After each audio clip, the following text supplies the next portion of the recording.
Komisi Pemberantasan Korupsi, KPK, menetapkan 3 orang dan 2 korporasi sebagai tersangka dalam kasus baru dugaan korupsi penyaluran bantuan sosial, Bansos, beras untuk program Keluarga Harapan, PKH, tahun anggaran 2020. Berdasarkan informasi yang dihimpun, 2 dari 3 tersangka tersebut adalah pengusaha Bambang Rudijanto Tanusudibjo, BRT, alias Rudi Tanu dan staf ahli Menteri Sosial, Edi Suharto, S. Rudi Tanu, yang merupakan Presiden Direktur PT Dos Niroha Indonesia, DNR, adalah kakak dari pengusaha Hari Tanusudibjo. Sementara itu, Edi Suharto saat ini menjabat sebagai staf ahli Menteri Sosial Bidang Perubahan dan Dinamika Sosial. Tersangka ketiga yang dijerat adalah Canisius Jerry Tanker, KJT, yang merupakan Direktur Utama PT Dos Niroha Logistik periode 2018-2022. KPK menaikkan perkara ini ke penyidikan, ini penyidikan baru.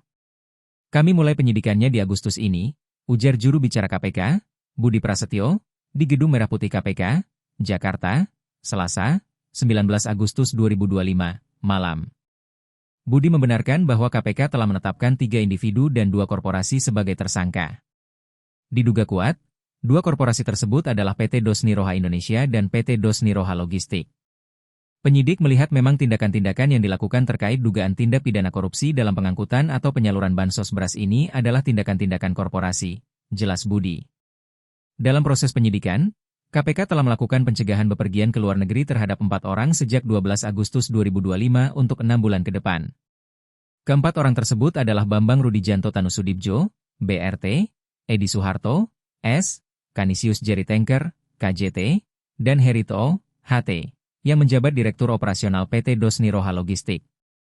Kebutuhan cegah ke luar negeri yang dilakukan oleh penyidik adalah subjektivitas penyidik, bahwa membutuhkan keberadaan dari yang bersangkutan untuk tetap berada di Indonesia agar dapat mengikuti proses penyidikan, kata Budi. Kerugian negara dalam kasus ini ditaksir sangat besar. Dari total anggaran proyek sekitar 336 miliar rupiah, KPK melakukan penghitungan awal kerugian negara yang mencapai 200 miliar rupiah.